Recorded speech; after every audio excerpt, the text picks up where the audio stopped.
The next guest of the preseason series, College Fantasy Football Industry Influencers, is friend of the site, Eric Froton. You can find Eric on Twitter at CF Froton.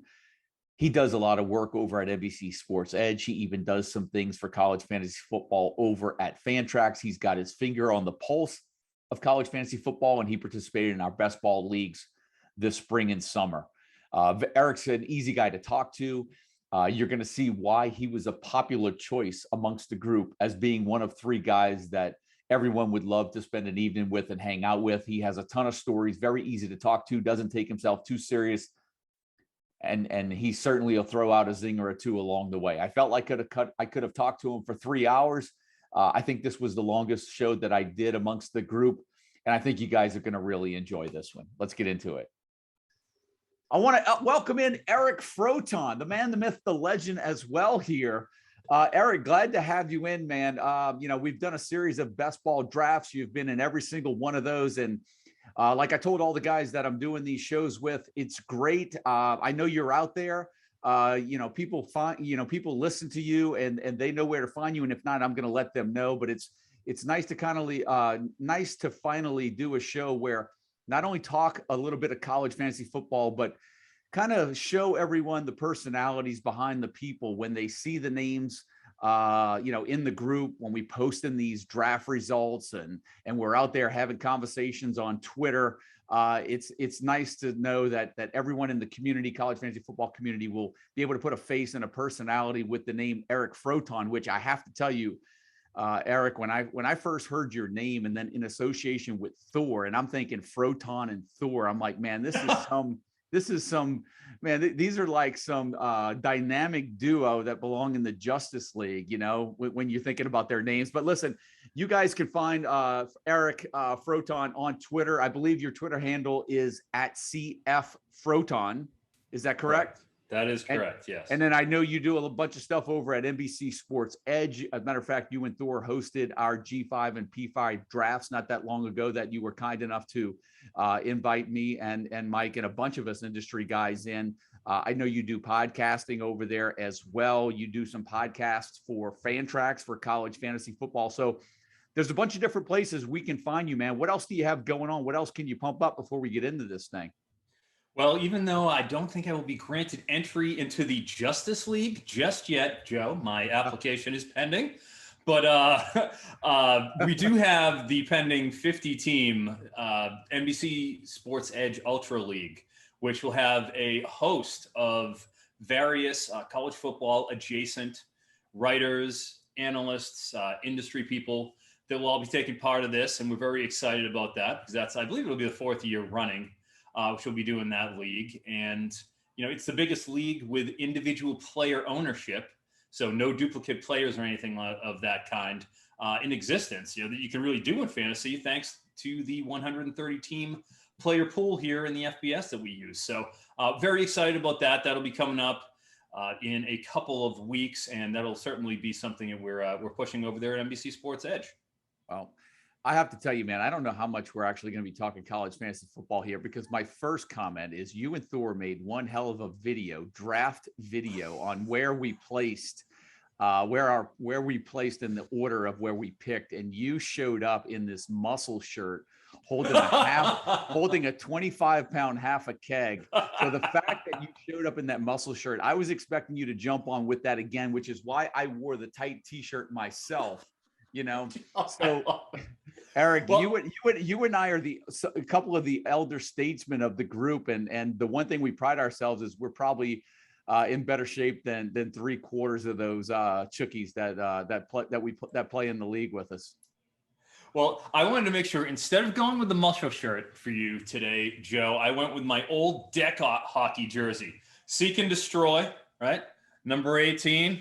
You get Froton on the back there for you. So I wanted to at least go with my goon persona. That's what I was going to ask if you were more of the agitator. I was going to ask if you were more of the agitator goon guy. Well, yeah. See, I was in college and growing up, I was a basketball and baseball player. I went to UMass Lowell for 2 years as a baseball player, a pitcher. My arm shat out. And I then finished up my undergrad at UMass Boston. So, bottom line is I never played hockey. I couldn't skate, couldn't do any of that kind. But some of my buddies from college went down and were like, hey, we're starting a deck hockey team. They were real hockey players. So they needed a physical stay-at-home defenseman. That happened to be right down my alley, believe it or not, Joe. So my job would be stand in front of the goal. When the goalie told me to move somebody, I moved them. When I got somebody in the corner, I roughed them up. Physical stay-at-home defenseman. That pretty much led the team in penalty minutes. Yeah, I was out there to enforce. I'm a basketball player. I'm a power forward. You're the enforcer. You've got some size. You were probably a big a big guy on the bump up there. How tall are you? 6'3", 215 pounds. Righty or lefty? So, yeah, righty. You threw from the right side. Okay, yeah, I'd have probably. Right side. I only topped out around 85, though. Honestly, I didn't have a really big arm. I was kind of more of a mirror reliever, kind of a tinkerer. Yeah, I was a college baseball player too. I know you were. You were very good. Maybe we meet up one day and we just hit some. We take. I take some BP. And Joe can take me deep one of these days. I'll still do it. I play softball still. I still play hoops and stuff. So I can still. When I need to gas it up, my arm's still good. It's just you probably got about 10 to 15. So here's a good question, man. If you're still playing round ball right now, if you played Bainbridge in a game of 21, what's the final score? Oh, it's going to be bad. Very, very bad for Michael, unfortunately. Because I got to think I probably have a few inches on him already. I know that in terms of just a physical fitness, I got him there. Right? My wind has definitely got Mike in that front. He's just shooting threes, right? Exactly. He's gonna try to stay out in the perimeter, which is a good idea because if there's anything I can do, I'm a back to the back basket, Kevin McHale style post player. I have a lot of different moves in arrows in my quiver, shall we say? So that's definitely where I'm most comfortable is back to the basket. Probably good three dribbles and taking it to the rim, but. Don't expect me to be handling the ball on the perimeter too much. I'm keeping the ball moving and I'm setting a screen. If I'm out there. You've claimed yourself to be the enforcer on the ice, so I take you more for a Charles Oakley type on the court. So absolutely, this sunny demeanor that you get on the podcast. Once you get between the lines, it's all business time. So when you go to the Kings Classic, when you'll be attending that with the guys, I think that's next weekend, is it? That is next weekend. Correct. Are you going to sort of be? Are you going to be the shield up there for the group? Oh, absolutely. If somebody's got a problem with our group when we're up there at 11 a.m. Saturday at the DoubleTree Inn in Canton, Ohio. Okay. When we're doing our draft, then I will be the bouncer, I suppose, if you would want me to do that. So if Mike and the only problem is so if Mike and Nick start getting into it between Cole Turney, you're going to start doing them, right? Yes, absolutely. Absolutely. That will certainly be my role. And hopefully they'll let me have a microphone so I can be deprecating towards them for getting on each other and make fun of them, give them a little roast while they're I kind of want to do a live stream of the live stream and kind of make fun of you guys and what you're doing up there. So I wish I could be there, but I can't. You definitely should do that. As we've referenced it before, the Waldorf and Statler of college fantasy football. Joe himself, Papa Joe, we would love to have you critiquing. You're aging us, Eric. I know, I'm sorry. We said that earlier, but I think one of the 21-year-old guys in there, I know who the Muppets are, right? I would think maybe it was CFF Jared. Yeah, I think it was Jared. Yeah, God bless that kid. What a sweetheart. He's really nice kid. Really nice kid. I'll be meeting Jared too. Yeah. The group is great, but this is the stuff that goes on in our thread, right? We haven't even gotten into one college fantasy football question, and I'm completely fine with that, right? Because I think that's all that we really care about anyway. But let's get there. Let's talk a little bit about college fantasy football, and then we're going to have some more fun again, Eric. We've done a series of 4 drafts throughout this year. You've done a lot of college fantasy football drafts throughout the spring and throughout the summer. What are some of your biggest takeaways from the drafts that you're doing in regards to trends, players, positions? What are you seeing out there?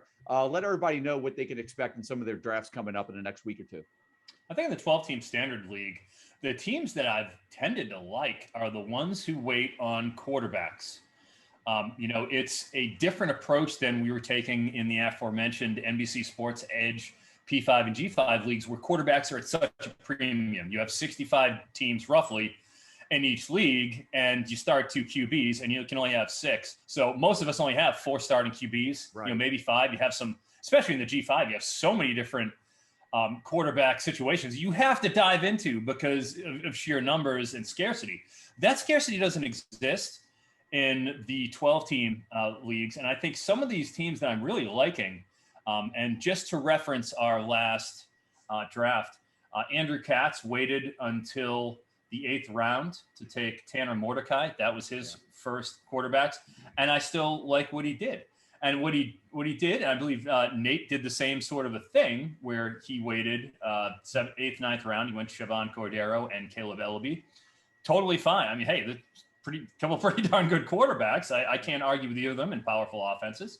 But then even after they go and they'll take 1 or 2 guys in that 8 to 10 range, they'll kind of sit tight. And if you'll notice, like the heat map of these drafts, if you're looking at them, specifically the 4th round, from round 16 to rounds, about round 21, you get that 5-round range where you're just getting the really good quarterbacks who, you're completely comfortable with as 4 or 5s in the 3, 4, 5 range. And some of them will end up as 2s.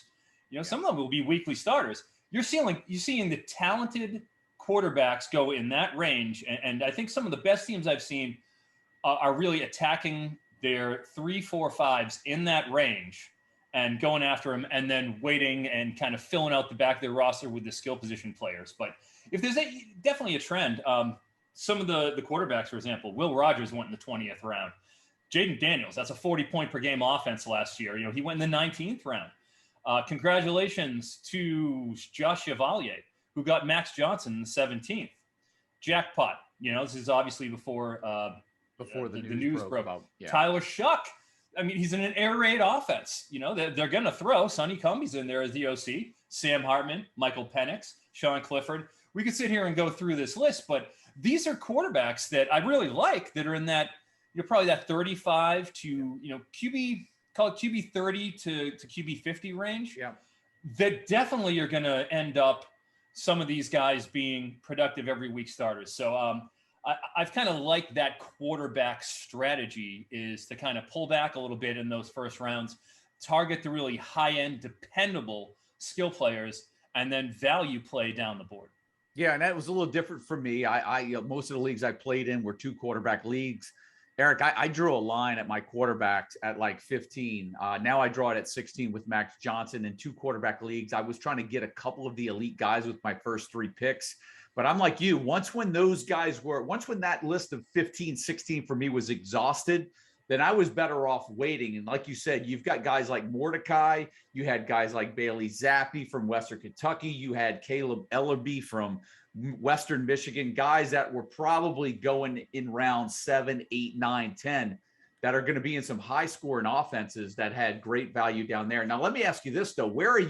What's a player that you need to pop this year? Where are you most heavily invested? Is there a player that you have in a ton of drafts that you need to kind of pop, or based on some of your predictions, it would be like, man, I really kind of need this guy to have a big year. I'm heavily invested in him. Have a lot of stock. I would say definitely Quentin Johnston for TCU. Yeah. I've got a lot of expert quote unquote capital invested in. Certainly. I mean, just in terms of watching his film, going through, breaking down the advanced data, and the fact that the man had 22 receptions, he had 16 broken tackles, which is, that's impressive for a running back. You put that in his 6'5" frame, right, still filling out. True freshman last year, was a Texas commit, but then flipped at the last minute, and ended up over there at TCU. He's going to be a priority. They're going to be getting him the ball. Max Duggan isn't going to be coming off of heart problems. He also got it was a crazy year last year, and the fact that he still kind of persevered as a freshman and was so dominant, so tough on those jump balls, and so physically just it's not often you see a wide receiver who's able to just treat cornerbacks like they're school children, and he was able to do that and exert his will out there in the field. And I love what, if you were to give him a 90 target load, 100 would be ideal, But even if you give him 90 targets, I think you could see a really impressive season out of Johnson this year. Yeah, that TCU offense has been a little tough for me to peg, just how much they're going to ride Zach Evans in the backfield, or are they, right? Or is it going to be committee? And then I think as well, Max Duggan in that passing game, for me, we know what he can do with his legs, but they have the talent at receiver. The question is can they put it together, right? And so that's a good point. And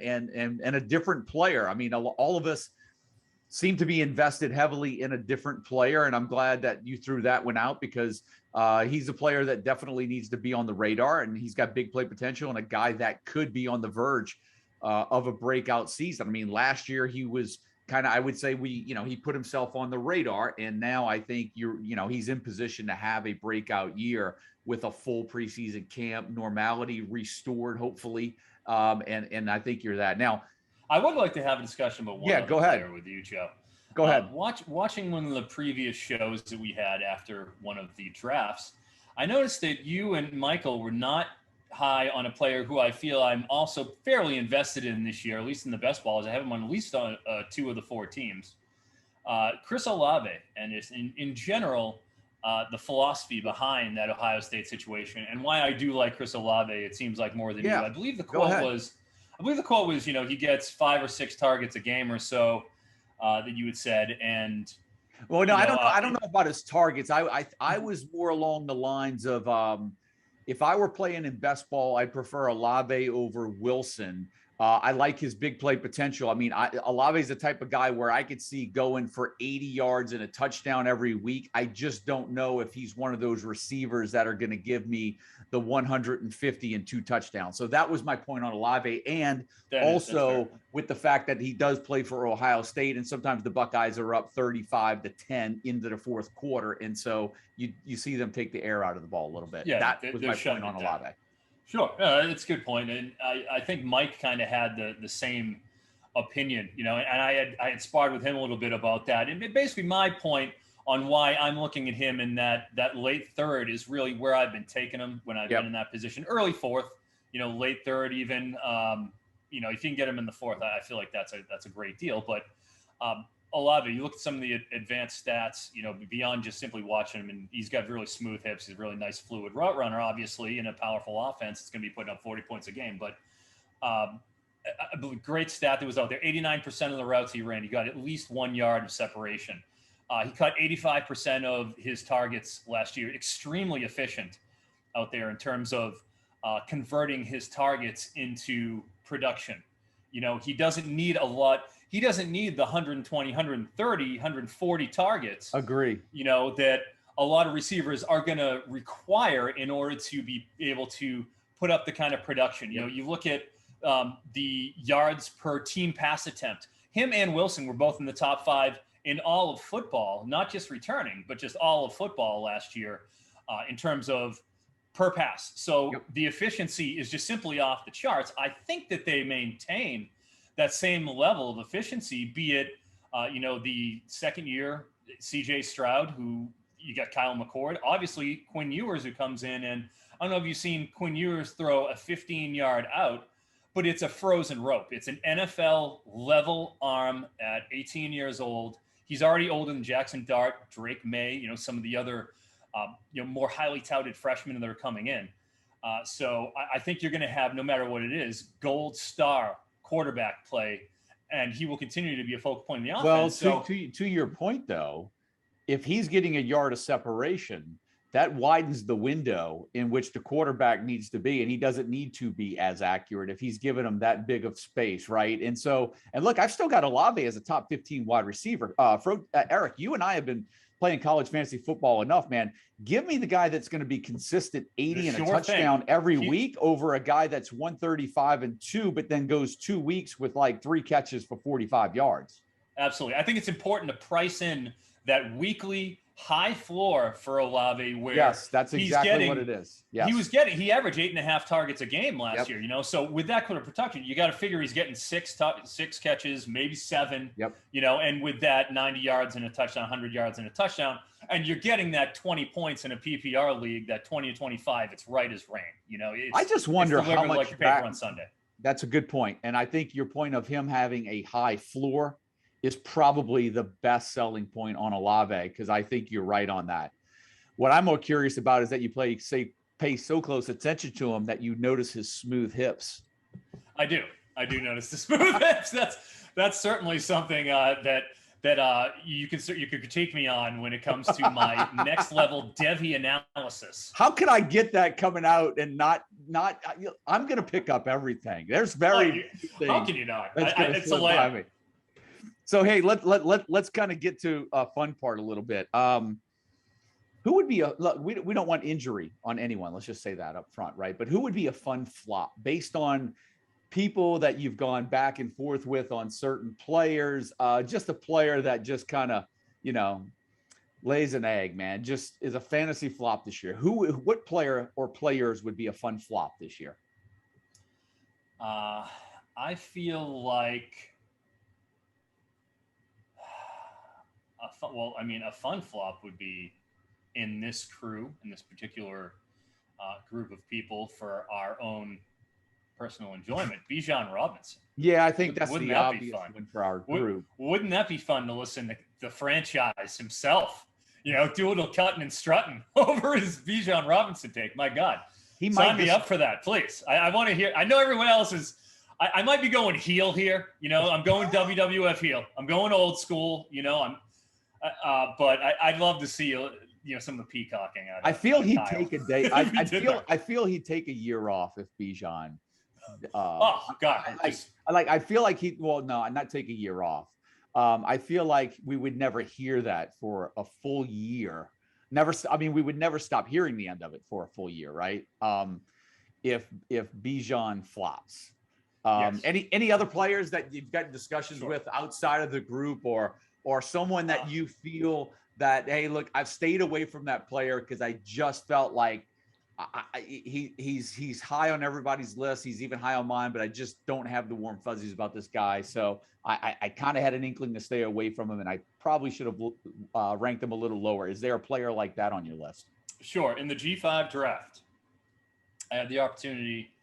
I had selected Crum with the number 3 overall pick. Yep. And then on the way back, it was a case of, all right, I have to take a wide receiver here. And it was down to Romeo Doubs and Justin Hall.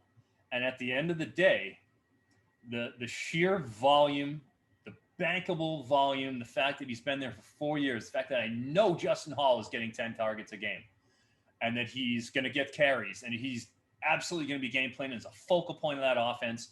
And it with a veteran quarterback and Drew Plitt, Joey Lynch has done a great job as the OC there at Ball State, and in the MAC doesn't play defense. I just felt really good about taking Justin Hall because, man, Romeo Doubs was great last year, but those last 4 games, he was basically at like 50 yards or under, roughly in his last 4 games. Torrey Horton started taking over. He had a really nice closing stretch. Cole Turner, we've heard chapter and verse, Cole Turner in this group and around the college fantasy football landscape, arguably in a lot of places, tight end 1. Yep. He really started to emerge. And, where you look at that factor, plus Elijah Cooks is coming back. Yep. Plus Marcus Spiker is coming in from Washington. You look at that, all those, that confluence of events coming together, and I'm skeptical whether or not Romeo Doubs is going to get the kind of volume with all the other mouths to feed in an admittedly explosive offense that I definitely wanted a piece of, because I ended up taking Elijah Cooks down the board later on because I'm not averse to taking Nevada players by any means. I have a hard time buying in all the way with Romeo Doubs, and when push comes to shove, making that selection. That's a good point. The last best ball draft we did, I did pair Carson Strong with Romeo Doubs, and I like him in best ball formats. I think Doubs is a perfect play for best ball because he's one of those players that he can break 60, 70 yards for a score. But to your point, he may have one of those 3 catch for 41-yard games. He might have a couple of those in a row. But there's something that you brought up that's interesting real quick, and I know it was in the flop conversation, but Justin Hall, it's interesting that you brought him up. I remember about I don't know, 3-4 years ago. Remember Andy Isabella over at UMass? I remember doing my projections, and I remember calling Mike, and I was like, we were texting, and I was like, man, I'm getting this guy coming out super high on my projections. I'm not sure how he's coming out this high, but I've got to roll with it because that's what I'm showing. And I've had Andy Isabella as a top 10 fantasy receiver, and he was that year. I have to tell you, when I did my preseason projections this year, I felt the same way with Justin Hall. Initially, I think when my first run of projections, Justin Hall came out as a top 5 projected receiver for me. And I kept looking at my projections and I was like, why the hell is this guy coming out so high? But you're right. They give him so many touches in so many different ways. He's coming back for a 4th year. He's not coming back to basically try to stay healthy. He's coming back to play. And that's an experienced passing game. And I think you're right on the money with Justin Hall. It's a great pick and a great call. And he's a receiver that I actually like more than where I have him ranked. And I have him ranked pretty high. Well, and it's also important. And I've got 0 shares of him. Well, I think that's the one I have at this point. But, it's important to mitigate his value in non-PPR leagues because he's going to hold the majority of his value. He's going to be a stud in PPR because he just gets so much volume there. But if you're going strictly performance-based where it's more weighted towards touchdowns, well, all right, he's not going to hold that same value. And even though these leagues are half PPR, still, he's racking up 10 catches. That's 5 extra points. That's still in that, the format we're using here with the CFF site. Still has plenty of value. And I think even Mike drafted him in the recent draft, Mike Bainbridge. Yeah, I like Justin Hall. Who's how many leagues do you play in? College fantasy football leagues. If you had to rough it, do you know exactly or around 10? I would say. Because you have the best balls, obviously, and there's that little cluster. Playing the best balls. Yeah, with the best balls. You draft and you go. It's great. So I try to get about a half dozen, maybe 7 or 8 of those, and then between seasonal and the dynasty keeper formats, I probably throw up another 5 of them or so. Probably around a dozen. How many are you going to win this year? Gosh, you never know. I don't feel comfortable being like cocky. Yeah, so many variables. You know what I'm saying? I was trying to just lull you. You try to do the best you can. Nonchalantly, I was just trying to get you out a number real quick, and then you started thinking about it. You were like, "Shit, I got to really think about this." Yeah, I was like, "Oh, geez, you put me down, pinning me down, Joe." All right, well, I was about to hold you down. I'm not going to fault you. How many do you expect to win? How many would you like to win? I'd like to get. You get. If I'm in 12, maybe 25% of me win 3, okay. That would be pretty great. 3 or 4 of them, I feel great about it. It's hard to win, especially some of these leagues. You get 20 teams in them, so it's hard. It's hard to to really sift through all that. You do well and you make the playoffs, and then whatever happens. I was just trying to set you up to get you into the next question. That's all I was trying to do. Okay, all right. I didn't want to get too braggadocious. It was a setup. So here's what I did, Eric. I don't like to, when I see the word college fantasy football expert, I kind of cringe. I don't like it. I like to kind of think of us more as like industry influencers, right? I think that's more of an appropriate word. College fantasy football is exciting. It's fun. That's why we love doing it. That's why we have a passion for it. We try to inject a little, what I want everybody to have fun while they're playing it. And then at the same time, talk about it and hope that it helps some guys out along the way, right? That's the ultimate goal. Help improve the retention rate and help, make sure that there's not a lot of college fantasy football attrition for new guys that come in and play for the first time. That's what we try to do. But here's the deal. If you had to rate yourself as a college fantasy football expert / influencer, what are you giving yourself on a scale of 1 to 10? Oh, geez. Well, I guess I'd rather fall back on my performance to kind of dictate how I would be ranked. So let's take a look at what I did in 2019. So I love when guys break out the resume. This is great. All right, let's look at 2019, the last season in which we have to judge our performance by CFB Winning Edge League. First year, I believe I went 9-4. I was the 5th team out of 20, and I only missed because several teams down the bottom tanked. I needed one of those 4 teams to lose to get in, and I couldn't. That being said, 9-4 performance in the first first league there, and I was ready to go. I had a great team last season, and all those guys, we had a draft and did all that, and then somehow they voted not to have a season after we had a draft, when I had a juggernaut ready to go to mow them down. So I was a little disappointed I didn't get to defend that performance last year. Then we got the 50-teamer, which I was the number 1 seed after the regular season out of 50 teams, number 1, numero uno out of 50. After the first round, 16 teams make the playoffs. I had the highest score of any team in the first round. And then the second round, I proceeded to get waxed. So what are you going to do there? Well, it happens sometimes, right? So, that performed well in the biggest league you can, the biggest stage you can, some of the best and brightest minds. And then in the 20-team industry dynasty IDP league, where all of these guys in the league are a member of, I took over a team the year prior who I don't know the gentleman's name, but I know that he had a discrepancy about starting Mackenzie Milton. And he, after paying his fee, he quit.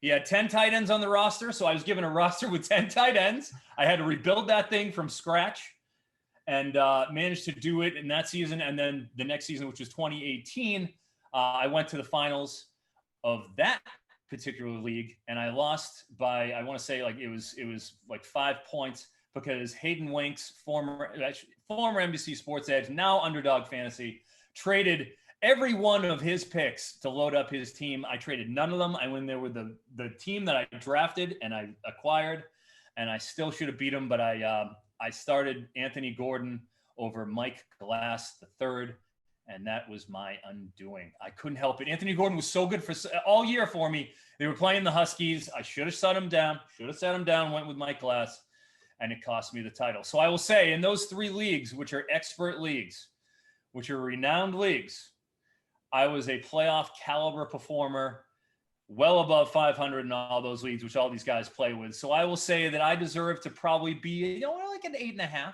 think that's fair enough. And playoff caliber is what you're all about. I mean, that's your personality, that's your demeanor, that's how you approach your drafts. I mean, that's what I like about you, Eric. I mean, you're it's like, show me the resume. Your performance speaks for itself, man. You do it on the field and behind the microphone.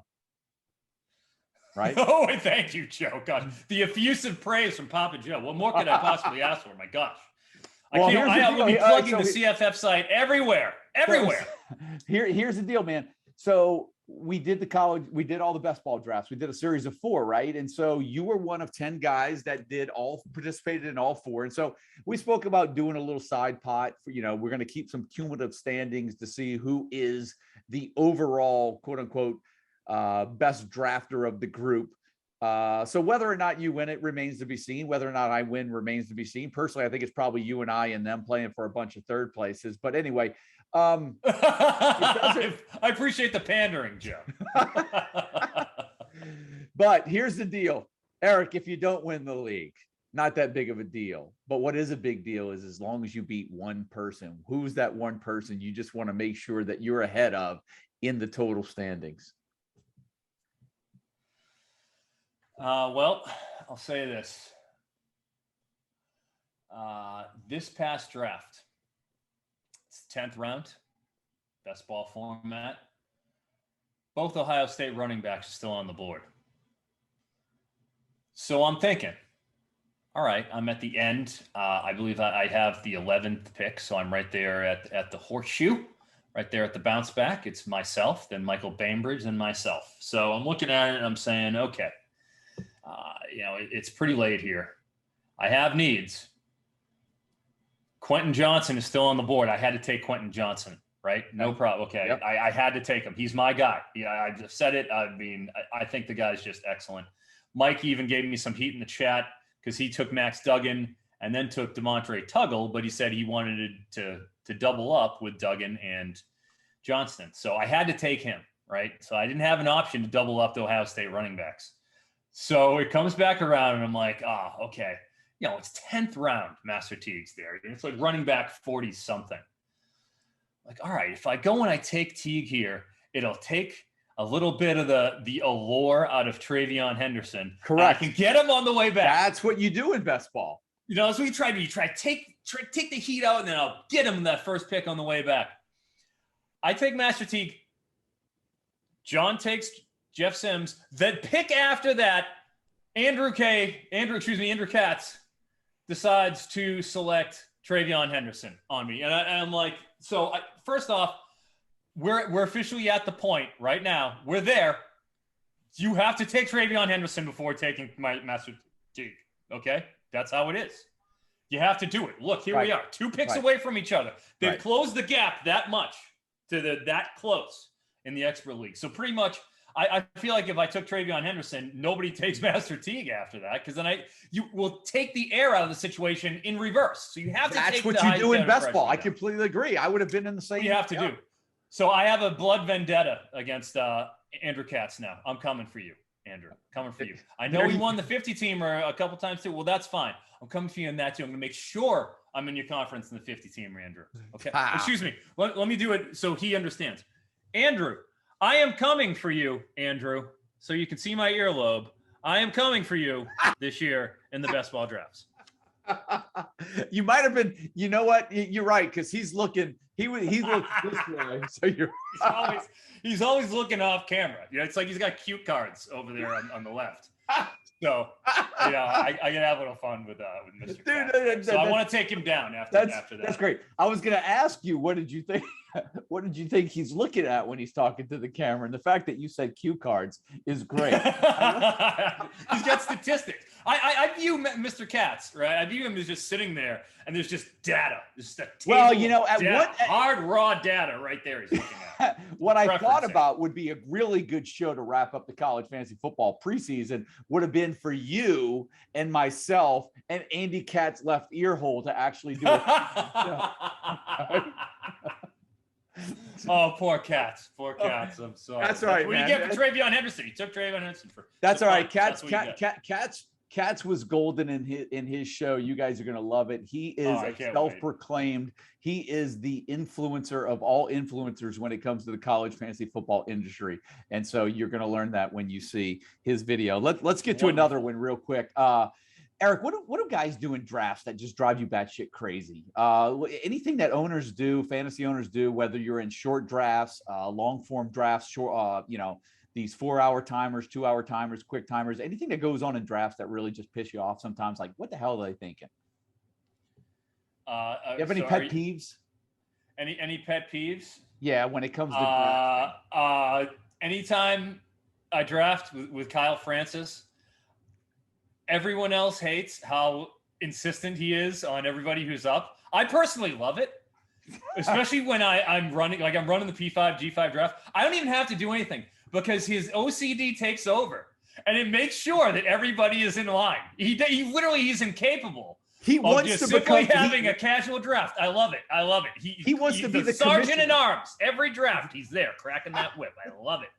So he wants to be the commissioner of every league at some point. It doesn't matter. He could be in 50 leagues and he might run one of them, and whoever invites him into the other 49, he's going to work his way and convince them to give him some type of commissioner powers. And deservedly so. I mean, the squeaky wheel gets the grease, and Kyle makes sure that our drafts are properly greased and lubricated. He said his peepaw refers to him as Big Bear. And so Big Bear likes to beat the drum. So peepaw. It refers to him as Big Bear, right? Is that the clip you sent out? I can't wait to watch some of these. They're going to be completely absurd. So let me ask. But in terms of a strategigic, right? Like outside of our particular draft. Yeah, this is going to be who's. I'm going to use the term annoying in a fun way, right? But who's the most annoying guy in the group? When you think of our thread and all the shit that goes on in there and all the smack we talk and everything, who's the most annoying guy in there? Well, I'd like to think hopefully that I could challenge a little bit for that moniker in some way. I want to be somewhat annoying to the guys. I don't want to be too endearing. I don't know. I don't know if you're the annoying guy though. I don't. Oh, damn it! Really? I'm gonna have to step up my game. No, I hate to break it to you. I've done enough of these. You're like the second to last leg of these shows, and I hate to break it to you, but you haven't been the annoying guy. Okay, well, I mean, we all know, dude, it's always, I hate to be redundant here, but I mean, obviously Kyle runs the show. I mean, it's just that simple. I mean, if there's going to be somebody who's annoying, who's more annoying in a way that is productive to the league? So that's why I love it. Because I feel like I'm going full heel by embracing Kyle. You know, I want Darth Vader, you know, come on in to the dark side. Well, you know, I like it. He's the emperor. He's bringing me in. I'm interested. You know, what's this dark side all about? It's got some good points. Lightning. I want to shoot lightning. So you know, are you a beer or mixed drink cocktail type of guy? You know, I don't even drink much. I'm really, really light. That's good. You know what? I should have known that, because you may as well just show everybody what you're drinking. You got a protein shake over there, my friend. Yeah, absolutely. Yeah. Got back from the gym, and he does protein. We're taking care of our body. A little smoothie. That's right. Got the green minerals that I also put in there. You know, fruits, vegetables. Well, I make sure I take care of myself. That was the issue with you being out there in the West Coast and taking so long. We knew, and you know what? Yeah, I'll give credit where credit's due, because Francis was the one when we were waiting for you to draft in the morning, saying that you were probably out there doing 20 push-ups, 20 sit-ups, and had to go run. and had to go run to get your kale smoothie. I mean, I've got to give him credit for that. He did come up with that. He was great. I am a staunch meat eater. Okay, I'm a straight carnivore with the meat. So just because I incorporate greens into my protein shakes does not mean that I am a low T kale strictly. I don't know, how does that go? It's a meme, right? The low T thing. I don't know how that goes. I don't know. Bottom line is, yes, don't. But I thought it was. I thought it was very on. appropriate. Now, from where I'm standing, I mean, look, you know, you look like you need a little vitamin D, if you ask me, right? I mean, the way that your lighting goes over there, I'm kind of taking you for, you know what you kind of remind me of at times, Froton? I'm Swedish, with Joe, the lighting. I'm Swedish, you know? You remind me that you should be like in Twilight Saga. You look like a character from Twilight Saga, man. I get Eric Northman from True Blood at times because of my Scandinavian heritage. But like the room looks dark over there. It's like, I'm afraid if you go open up the shade that something's going to go happen to you. There you go. Hey, look, we're going to end up on a fun one, man. This is what we're going to do. You get a night out with the guys, right? The Mrs. lets you out for a night out with the guys. You can only bring 3 from the group with you. You can only bring 3. Who are you taking with you? Where are you going? What are you guys doing, man? I'm bringing Christian K's hair. Okay. Just his hair. Just the hair. Yeah. I mean, if the rest of them has to come too, then that's acceptable. We'll take that. Okay. Definitely, obviously, Kyle. I like to live on the wild side. And, you know, I got a feeling that nobody is wilder than Kyle when it's showtime. And lastly, I'm going to go with Michael Bainbridge. You know, people behind the scenes don't know, you know, Michael Bainbridge, a little bit of a cynic behind the scenes. Yeah. You know, he's the leader we need. You know, at this time, you know, you and Mike absolutely are fearless leaders in the CFF movement, everything. But God, I love getting him going a little bit behind the scenes every once in a while. I can't help it. I poke him a little bit. I get Mike going, and he's great. You can get him going. He's the only guy that I have yet to do this with, and I can't wait because I've got some good ones for him. I'm gonna get under his skin a little bit. I love ruffling his feathers a little bit. That's when Mike gets really fun, when he finally when he can push back a little bit. I have to tell you, man, you are a very popular choice amongst the group, and I think this show probably is a very popular choice. What is that supposed to mean? You're a popular choice of what? You're fun, man. Don't take it from me. I don't think you're fun. Okay. They think you're fun, but no. I was like, I don't know what. No, man. That go a lot of different ways, Joe. Yeah. What's that? I said that can go a lot of different ways. No, man. I got to watch what I say because you guys will wind up taking my sound bites and taking them completely out of context, and then I've got to live with that for the next year. I know. I know every time I get on, you know, I'm doing all the shows. Every time I get behind the mic, I'm taking a chance that one of you guys are going to take a sound bite from me and just completely twist it out of place. Francis is good for that. You know, you're probably going to be good for that as well. We'll see what happens over there. I tried to Olave you there. What's that? I tried to Olave you. Yeah, well, I try to make sure I get a yard of separation, but I know you're always paying attention because of my smooth hips. So, What a wonderful outro to this interview, Joe. so look, man, look. Here's Here's the deal, Eric. The season's going to come hot and heavy. We're only a couple of weeks away from really things from week 0.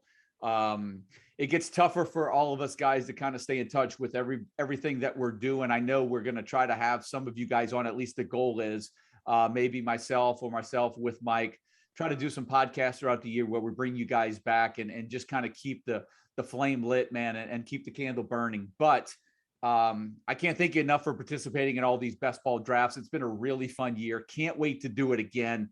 I'm going to let you kind of put a bow on it before we get out of here, man. But I thank you again and really looking forward to having you again next year, man. It's been a lot of fun. And, the one thing about doing college fantasy football with the group that we have is that it's like, you've got another in-house league all over again, and you've got friends all over the country. And that's what our drafts have allowed us to do, is just sort of develop some friendships and to be able to take shots at one another and to thread and learn the personalities.